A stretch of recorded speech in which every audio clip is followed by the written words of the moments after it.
By now, you've probably heard my magic wand story. It's a brand that's been part of my personal journey for more than 20 years.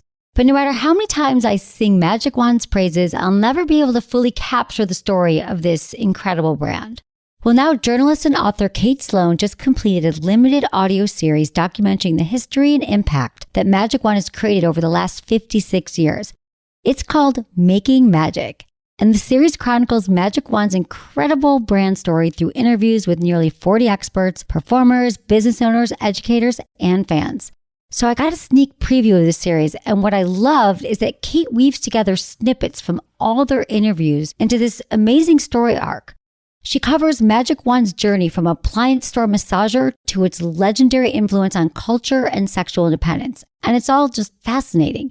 The first episodes of Making Magic are available now at makingmagicseries.com or on all popular podcast platforms. Just search for Making Magic or visit makingmagicseries.com today.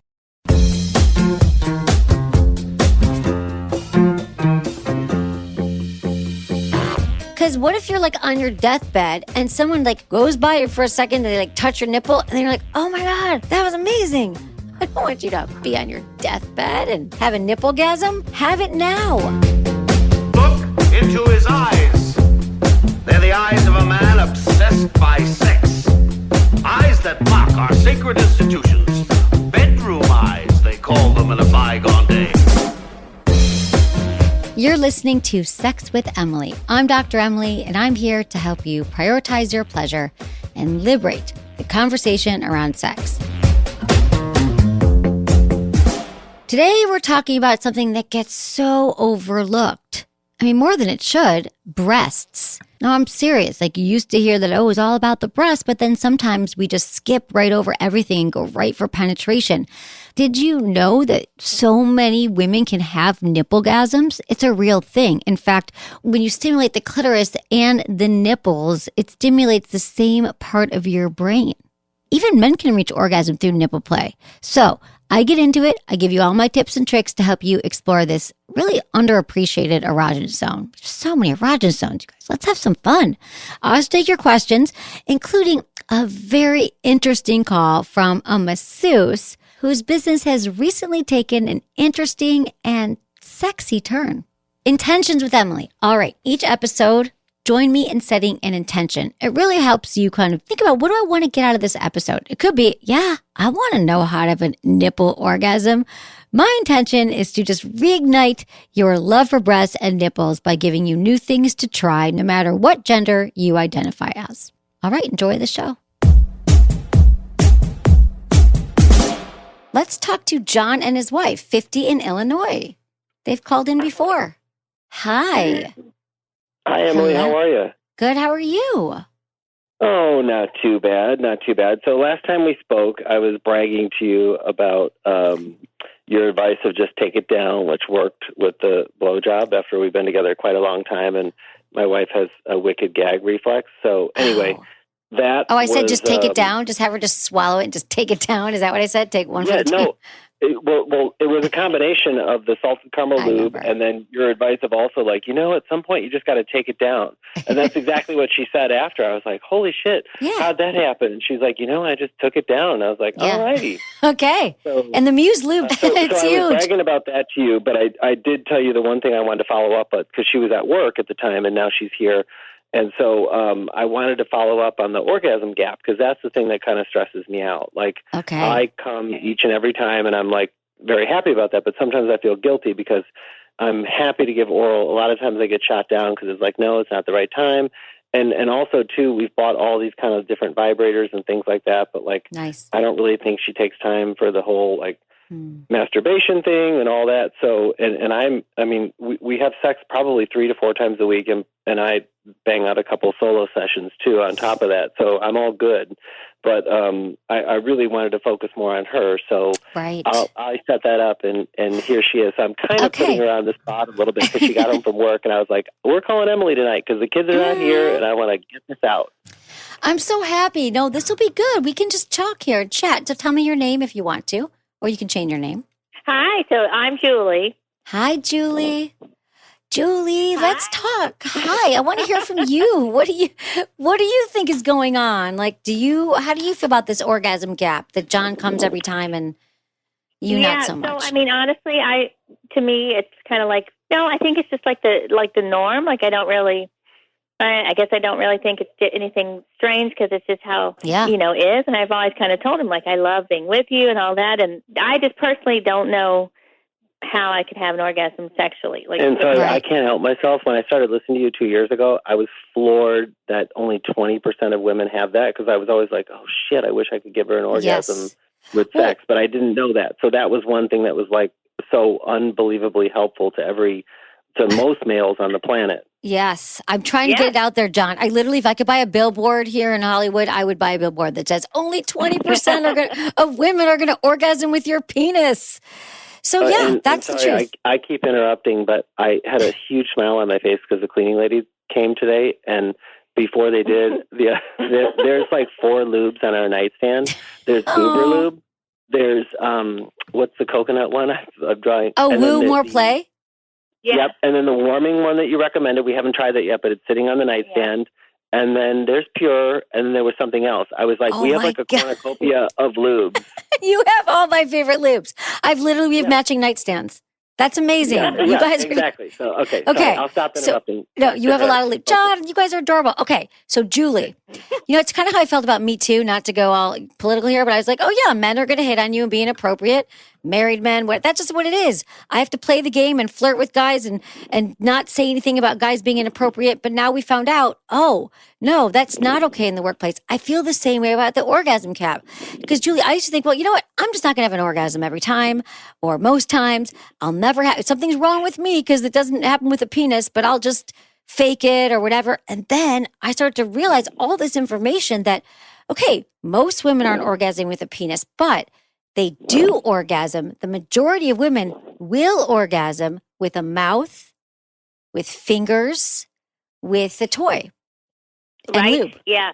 I basically won't orgasm pretty much any other way unless I have a lot of foreplay, like someone goes down on me and they do other things. I'm in the mood. I have enough time. And then maybe during penetrative sex, I'll have an orgasm, but it's not every time. So that's why I think what might be good for you guys is some she comes first action where John is using a toy on you, using his mouth. And then he said that you weren't always in the mood for it or it wasn't the right time. Is that, or do you like it? Oh, yeah. I do for sure. Very much so. It's just that I think it's one of those things too where I'm like, I don't have time. Like I'm stressed out or whatever, or like, I have to get up for work or the kids are home or all those things that are very common, I know, but I just feel like, no, I don't know why, but I just kind of, and then if we do, I'm like, I'm glad we did. And it was, a good thing. Oh no, sometimes I'll like practically beg and then I will give her or have a great orgasm. And I'll be like, that was the best. And she's like, I know, right? I'm like, I know. Like, I like, it's getting her to the party is a lot of the problem. I think too, yes, because it's not an easier. Well, and then sometimes I track it in my head. I'm like, sweet Jesus, I've had like 15 orgasms to her one. And Emily's talking about the orgasm gap. I'm like, I feel like I'm contributing to it. Yeah. Well, let's end that right now. I mean, it sounds to me like you're talking about having some stress, Julie, which a lot of us do. I'm telling you, that's why so many of us, and men too, but I hear it more from women. They're like, I don't have time to come down after work and I'm so stressed out and there's so much more to do and the laundry and we get home, women take on more of the homework as well, the household work and kids. Right. So I think what might be good is a grounding exercise. John would maybe, Julie, if you would be into this, what if he gave you a massage for 15 minutes or massaged your feet and you put down your phone and he got you in the mood and used some massage oil or just, or took a bath? Is there a reset? Because I know if I'm with somebody and they just like rub my back for like 10 minutes, I'll be like, okay, I'm in. It's a change of state. And you already have the Extends. I think you said you have the Extends, which is the warming lube, but they also have a warming massage oil. Yeah. I mean, I think you need the change of state, right? You need let me get into the mindset for sex, which is what the majority of women need. We do. And we just sort of, but then they feel like you did. You're like, once I got going, that wasn't so bad. Kind of like going to the gym, right? When we don't want to go to the gym and then we get our shoe. The hardest part of it is getting our shoes on. And then we get out the door. That's hard too. But then we get there and we're like, oh, okay, not so bad. Sex is like that. But how do we get you to link up that amazing feeling afterwards with just getting started? And so I'm trying to think of some hacks here to speed it along for you. Right. No, the massage thing, I do try. The one complaint I think you have too is like usually I have a boner with the massage. I'm giving TMI here, but I'm trying to slip in wherever I can because I'm so turned on.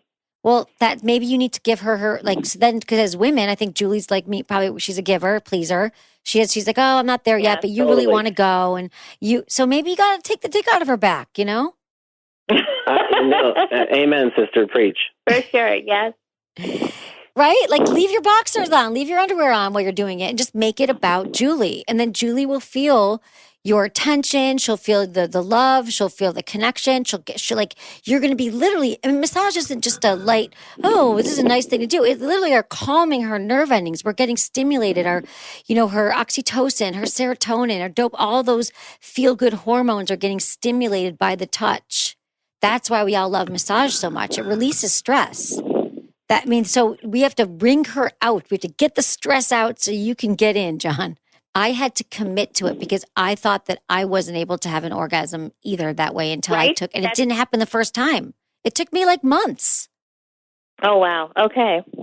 Right, because that's kind of where I'm at. Like, well, it's just not in my body. Like, it's just not how I'm built, or something. Yep, you are. I believe you can. I believe that most women can have most kinds of orgasms if they commit to trying it and not giving up and trying the process.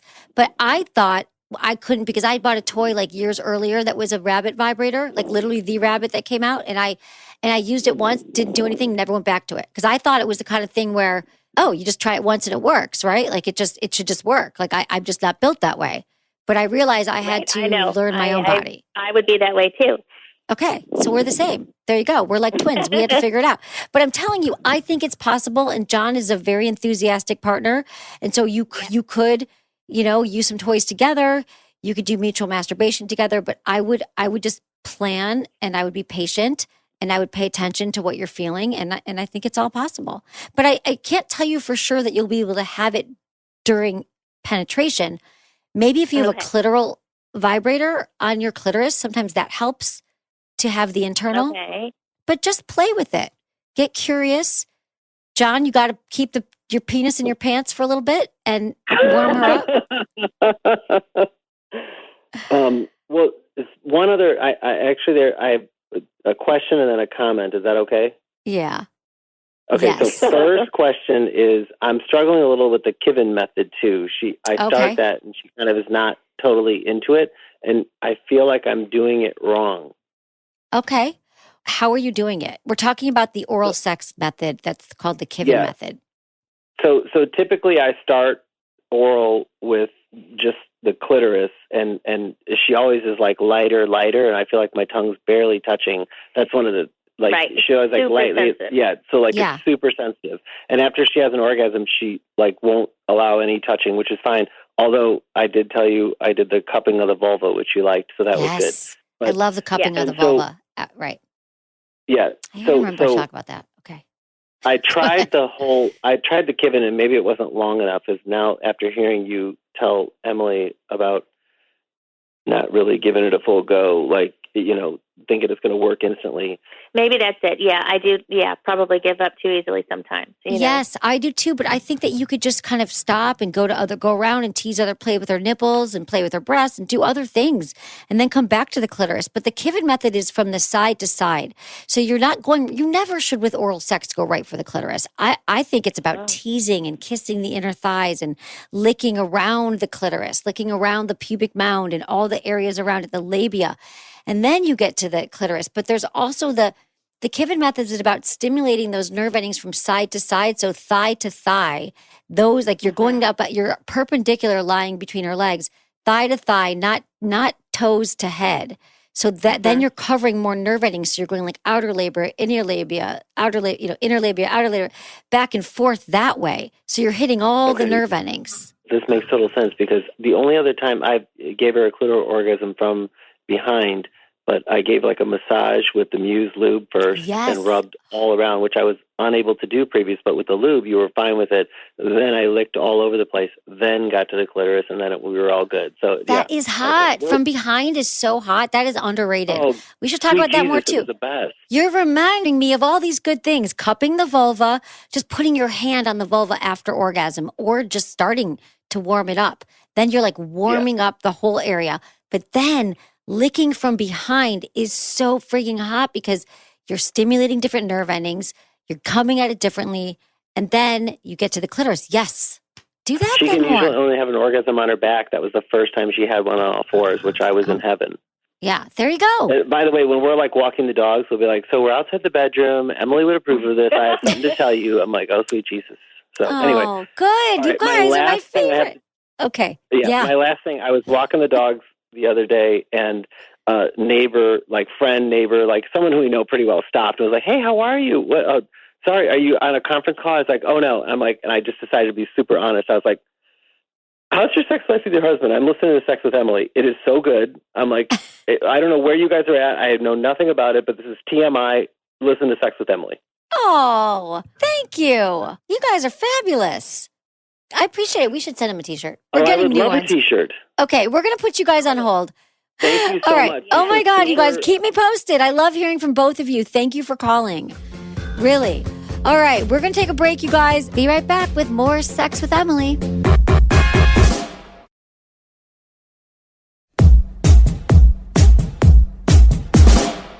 All right, here's what's up. I'm thinking a lot about breasts lately.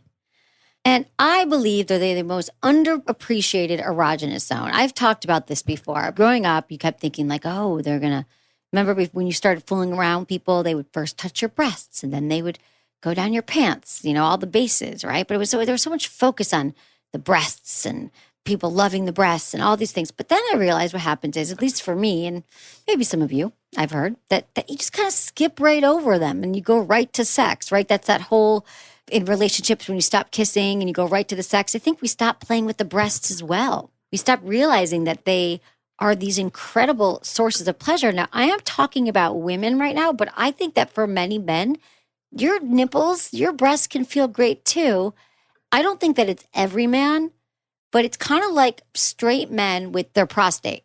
That a lot of guys are like, no way, no go, makes me gay, da-da-da. But now I think that men are realizing that no, the sex act does not make you gay, and you have this incredible erogenous zone on your body, you might as well explore it. And I think that men are opening up to that more.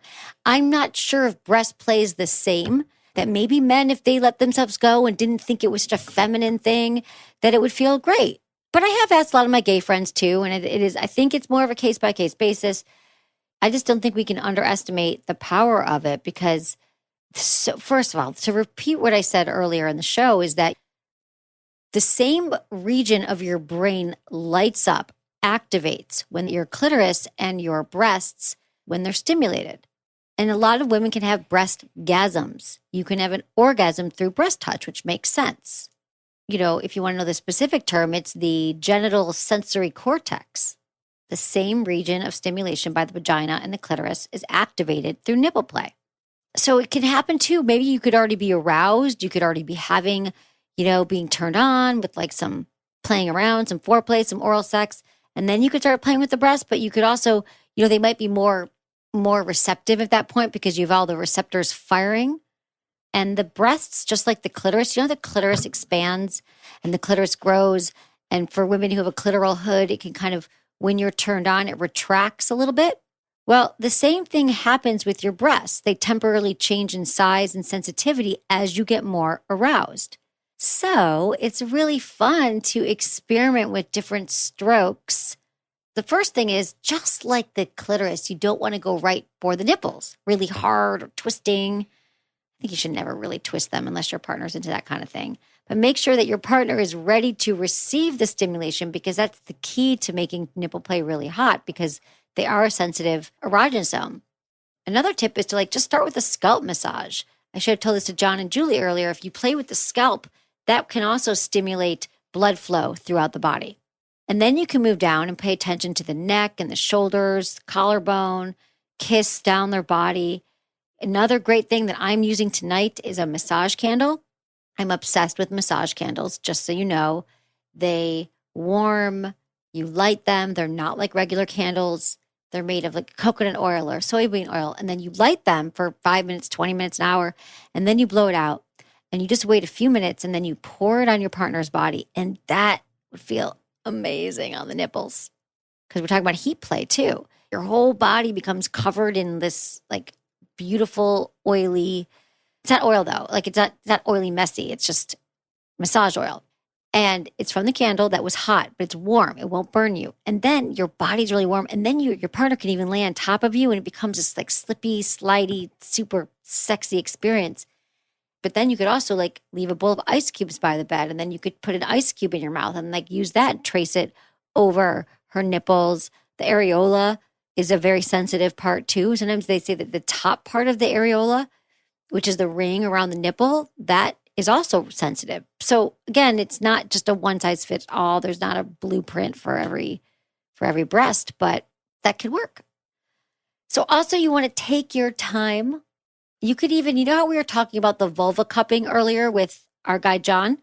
What I meant by vulva cupping is take your hand and like the palm of your hand can start right where her like vaginal opening is, and then it cups up and your fingers go around like the top of her vagina. Or you could do it the other way too, just like a cupping and your hand just resting right there. And it really can help sort of start to stimulate nerve ending, all the nerve endings at once. And it feels really good. It's a very safe feeling. It's a very grounding feeling. Well, the same thing can happen with the nipples. You can just put your warm hands like over the breasts to build anticipation. And then you could like the sides of the breasts are also really sensitive. Taking your fingers and brushing them over the side, using your tongue, and just sort of teasing all around.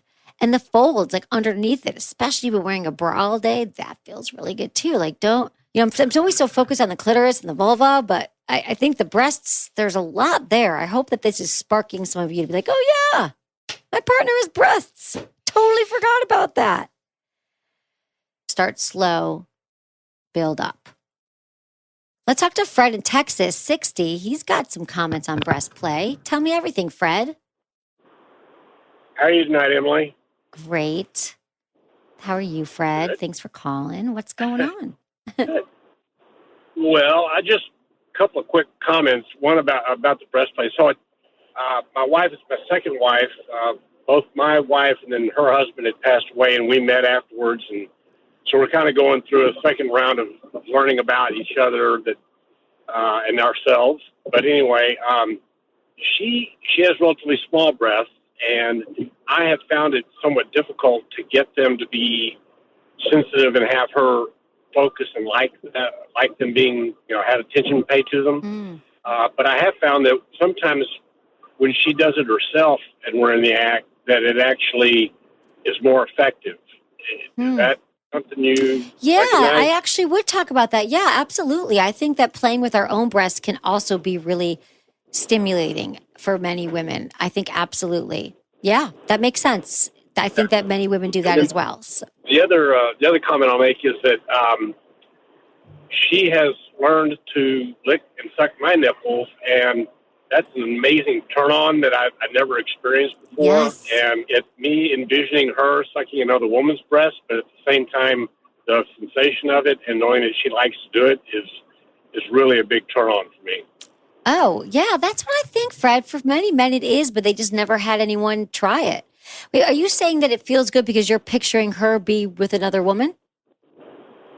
Well, there's kind of that potential visual impression that I get, but at the same time, having the physical sensation to go with it is all pretty amazing. Yeah, that sounds really fun, Fred. I love that you guys are exploring now in your second chapter, second marriage and your sixth. I love this. Yeah, this is what I say. There's so many erogenous zones on our body, and we often don't even pay attention to them. We spend our whole lives not like with all this pleasure right on our bodies. So, and sex at 60 is better than it ever was at 30, so don't give up hope. Okay, Fred. Super inspiring. Thank you, Fred. I love it. Good night. Thanks for those comments. Really helpful. You guys, it just gets better. I think that everything that we pay attention to, that we spend time on, that we care about, that we want to get good at, takes a little bit of time, takes us prioritizing, takes us focusing, but that's how it happens. That's how it happens. Better at 60. Whose sex life's getting better and better? I want that for all of you. I want that for everyone. I mean, I know from my sex life gets better every single year since I've been in this career. Not before that. I was like a lot of you. I thought that I couldn't have orgasms in certain ways and that I was never going to be turned on and I was never going to like sex again. But I've learned that it's a practice, just like everything that we care about, that we prioritize. Sex is not a destination. It is a journey. We are all on a path. I welcome you to join us on the sexiest sex path here on Sex with Emily. Maybe try that tonight. Like, just see how it goes. Go slow. Maybe your partner hasn't felt it before, but you want to just kind of check in and see how it feels. Because what if you're like on your deathbed and someone like goes by you for a second and they like touch your nipple and then you're like, oh my God, that was amazing. I had no idea. It felt so good to get my nipples touched and now I'm about to die. I don't want that to happen to you. I don't want you to be on your deathbed and have a nipple-gasm. Have it now. Have it now. Try this one. Tracing a swirl from the outside and trace the tip of your finger from the outside edges of the breast and slowly circle your way to the center. And then when you're doing this, and you could do this on your own when you're masturbating. Just like Fred said, his partner gets off on that too. I know that that's for me too. When I touch my own breast, when I'm already like turned on, that feels really good. So either you or your partner can do this and you take your finger and you just move from circles from the outside of the breast to the inside. You could have some lube on your finger. You could wet your finger. And then when you're doing that, slow down and just pay attention to the moment. Like, what are you feeling? What's the texture? What's the contour? What's the sensations that you're feeling as you're moving your finger in towards the nipple? Sarah, 22 in New York City, says, she started seeing someone new. We're running into some sexual difficulties. He hasn't been able to maintain erection. We've tried a number of times. He loses erection as soon as it looks like things are heading towards sex. He also won't attempt any other sexual acts, won't touch my breasts or butt without his hands being moved to those areas. I want him to initiate sexual activities and sex with me. I've expressed my interest in having him be more sexually aggressive. I wondered if he's interested in me or in sex. He assured me that that's not the case. He's been sexually active before, says he actually has a high sex drive, but I think he's in his head now. Any suggestions? Are we just sexually incompatible? He also indicated a desire to get into a relationship, but I don't feel comfortable doing so without seeing whether we're sexually compatible. Any suggestions on having the talk without putting more pressure on the performance? It's a great question. So this is something, gosh, I could go off on this forever, but she's 22. I'm going to assume her partner is about in his 20s, that men are losing erections now more frequently at a younger age than I ever heard from people before. Now, a lot of times it's because of anxiety or a repeated pattern of losing an erection. So then you're like, oh, I'm going to lose an erection. And usually it's because you're really in your head. And for some men, there's a lot of different reasons why this could happen. It could be happening because he's watching a lot of porn. You know, maybe when there's not the stimulation of porn. I mean, think about it. When you're 22, you essentially grew up with porn. You grew up with it on your phone. You had an iPad when you grew up with it. And so that's how you picture sex. So porn is always the precursor to sex, right? Every time you masturbate, you watch porn, masturbate. And then you're into real life and you're having sex with a real human. And it might just feel like your body isn't ready. It isn't prepared for it. It's sort of off because you're not having that porn precursor. That's one theory. I would recommend that you just talk to him about his porn watching, and if that's part of it, or there could just be some pressure, some anxiety around it. Maybe it's happened before. He might be on medications that could cause that. If he's drinking a lot, that could also cause it. There's also studies that have shown lately that this generation of people, like in their 20s and teens, are maybe born with less testosterone. It could be a hormone issue where they're saying it's because of our foods and certain things. This is a newer theory, but it could be that because I'm hearing it more and more often in ways that didn't make sense. But it could be porn, it could be anxiety, medications. So I think that that's what's happening is that, Sarah, he's getting anxious because he's losing his erection. So he can't think of anything else. He can't think about your breasts. He can't think about going down on you. But I think what you need to let him know is that it's okay. Because what I've also found is that once you give men something to do and you take the pressure off their penis and you're like, hello, have you met my clitoris? Have you seen my nipples? This is what I like. Then they're focused on another project, another thing. And sometimes their erections magically come back, because they're focused on your pleasure. They're engaged in that task, and they want to please you. You know, I believe that most of our partners want to please us. And so I would just tell them, like, well, this is what I really like. I think you got to talk to them. So I don't know if you had the conversation outside the bedroom where you say, you know what, let's talk about our sex life. I understand sometimes you lose an erection. That's totally, I don't think we should trip on it. It comes back eventually, because it does usually come back. But you could say, here's what I love. And I know I've mentioned this to you before, but sometimes I think maybe you don't know what I like. So let me show you what I like. Like, show him how you like to be touched. Show him what kind of touch feels good on your nipples. Show him what feels good on your body. I think a lot, and remember, you're in your early 20s. I'm going to assume that neither one of you have a lot of sexual experience yet with sexually healthy relationships. You might have had a lot of sex, but it doesn't mean they were healthy and communicative. So I agree. Do not commit to anybody until you find out if you're sexually compatible. But the only way you're going to find that out is if you talk about it and you experiment and see if he's receptive to it. And then if he's not, he's like, I don't want to work on it, I don't want to talk about it. Well, then you have your answer. All right, Sarah? All right, we're going to take a quick break, and then we're going to come back and get into our call. I really want to talk to Billy. That is a very interesting call. We'll be back.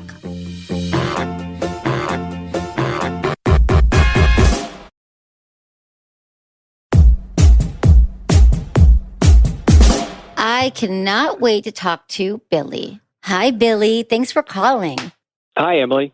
Hi. I've been thinking this would be happening. Tell me everything. So I'm 42, single, and I've been working as a massage therapist, and I work in hotels and resorts for many, many years.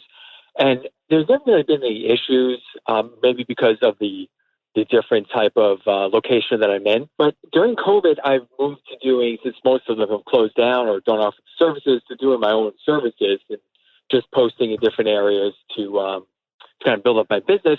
And lately, I've been having more and more women who want me to bring them to orgasm.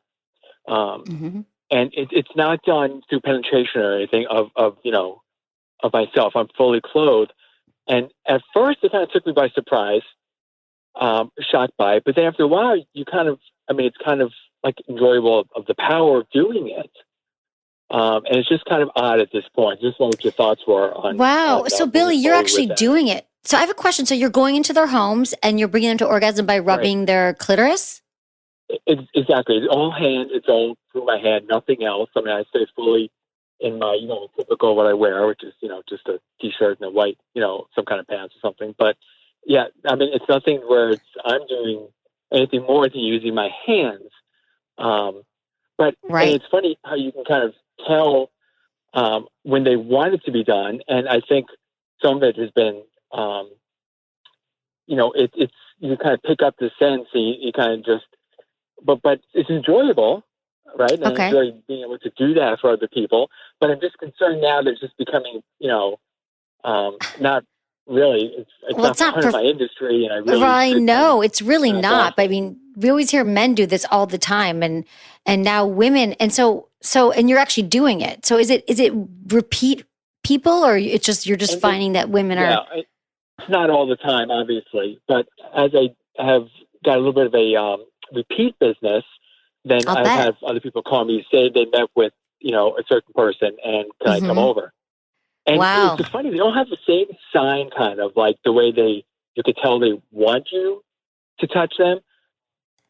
And you try to hold back, and then it's just, I think really just the feeling of doing it, and I don't know if you call it power, if that's the right word, of bringing someone to orgasm because they're enjoying it is pretty cool. Yeah, no, it is pretty cool. So you sound like, how long does it take for the average woman to have an orgasm with your hands? It's a full hour massage, and generally most of them about halfway through it, because you start on your belly, and when you're working the body and then the thighs, you could tell that just the way they kind of move, that they want you to do more. Okay. And usually halfway through, and then you just finish the massage as you normally would for more relaxation. But do you think you're doing anything maybe that's a little bit more leaning in towards their, their clitoris, their inner thighs? I am now. Okay. Yeah. Ramon called in, a caller, and he has a message saying that he's a criminal defense attorney, and he says to make sure that you have consent, written and verbal, from your clients. That's actually a great idea, yes. I would do that, Billy, because it could get, you just don't know. It could get messy. And I just don't want you to lose your massage license. And it is still illegal in this country. But I get it. Yes, it says here, someone said that SB 233 passed January 21st, 2020. Solicitation and other sex work related offenses are still illegal in the state of California and may be punishable by up to 6 months in jail and $1,000 fine. So you don't know these women. You don't know what they might, someone might fall in love with you. They might start texting. And you know what I mean? Like it could get messy. And especially because they're telling all of their friends. Now, a way to go around that, if you want to go to school you could become a sexological body worker, which is what some of my friends do here. And that's where you can actually work with people, women, and help them with arousal and help them with orgasm. They wear gloves and it's a whole process. I thought this has been happening, and I even had friends a few years ago say to me, I had a few married friends saying, where men get happy endings all the time, and where can women go? And I honestly think that it's a good service to do. I think that, but it's I think you got to cover your ass here. And is there anyone that you're attracted to? With most of the people who want it, I don't think looking for anything more, quite honestly, and it's just the desire. And maybe it's just the person who don't really know, and it's over and it's gone, and there's nothing any more than my hand. It's really, I know, but that's pretty good. And no lube, and you're just like rubbing them. Do they all want, I'm just curious, do they all want? No. Well, there's always massage oil and so forth, obviously through the massage process. Yeah. Right. Does it ever take a while, or does it take quicker? How long I'm just curious how long it takes. And just external? Most of the time, external always, and most of the time it's fairly quick only because it's part of the entire hour massage. So the build up, if you will, the foreplay, I guess you would call it, is there, and then the sensation of getting closer to the area, I guess, is to that build up of arousal, and then the actual stimulation really doesn't take that long, to be honest, on most people. Yeah, that's what we're talking about, is when there's a delay, or when there's a build up, or there's tension because it's something you shouldn't do, which is why, the anticipation is what's really hot. But some questions are, first off, do you first off, an angry partner, like a woman could tell her partner, like, oh, this masseuse did something, and then he could come after you, right? Like they could try to ruin your life for your business. Yep. And also some other questions here from my team are like, do you get more money or better business from doing it? Like, is it growing your business, and are you getting good tips? It's not growing my business as much as I would say, but you do get extra dollars for doing it. And I don't really do it for that reason. I think it's more the fact that I know this sounds really weird. Like I'm helping somebody, like you are. They need that, and I'm helping them achieve that without breaking certain barriers of actual penetration, so to speak. Yeah. No, it really is a service, and I wish that we could legalize it, sex work here. So we could just have some, it clearly isn't, it's the oldest profession in the world, right? And it sounds like right now you're having pretty good boundaries, although I would kind of tighten this stuff up by getting consent, especially if it's someone who's hitting you up. They said, oh, Jane sent me, then you know what that means now. It's like code word for a happy ending. And so, but it also makes sense during COVID that women are kind of like, I need this. I need a release. I need human contact. And it just, I wish that we had, they do. They miss intimacy, really. It's just funny because I've gotten so many massages in my lifetime, a lot, different countries. And I've never had anybody do that. I've never had anybody suggestively do anything that felt inappropriate. I know that many women have, I just haven't. So it's like, there must be something that, you were suggestively doing that's encouraging it. Cause I would never come onto it. Actually I did hook up with a therapist once, but I ran into him that night and I was like, that was a great massage. And then we had sex. But I wasn't on the table. He wasn't touching me in any way. I wished he would have at the time. I was like, oh, what a good massage. So I think it's about boundaries, and I get that it's also really powerful too, and I understand that. I'm wondering if there's other ways you could explore this. Do you have a partner now? Are you with anybody? No, not right now. No. Okay. But I mean, still, it sounds like I should kind of pull back from it though, because I don't want to live my life in order I want to get in trouble for it. You really don't. I mean, that's the thing. I just don't. I mean, you think someone seems like a nice person and they tell their partner, oh, I wish you were as good as the massage. I wish you were as good as Billy, my massage therapist. And then, you know what I'm saying? And then there goes your career. I don't think it's worth it if you really like being a massage therapist. But I think almost that would even be better for you if there was more kind of consent around it and you set it up in a way that people were consenting and you had him sign something. I mean, I would do some research because I'm sure this exists. But the way you're going now, you have a good streak. And I just think, if you do it legally in a way where it's a consensual relationship, you might have a booming business right now. Yeah. It's nothing I would ever do back at a hotel or spa because of the liability there. But I just kind of fell into it, doing it on my own in people's homes. Yeah. No, that totally makes sense. I heard women asking for this in the last few years, more so, but definitely during COVID, it's a thing. So, well, thanks for sharing that, Billy. I would just try to do some research. Thanks for the advice. Of course. Thank you, Billy. I appreciate it. I remember dating a boyfriend once in like my 20s, and he used to go see this massage therapist once a week. And I remember I don't remember how he told me, but he was getting a happy ending from her every week. And he kept this list of all the women he slept with next to his table.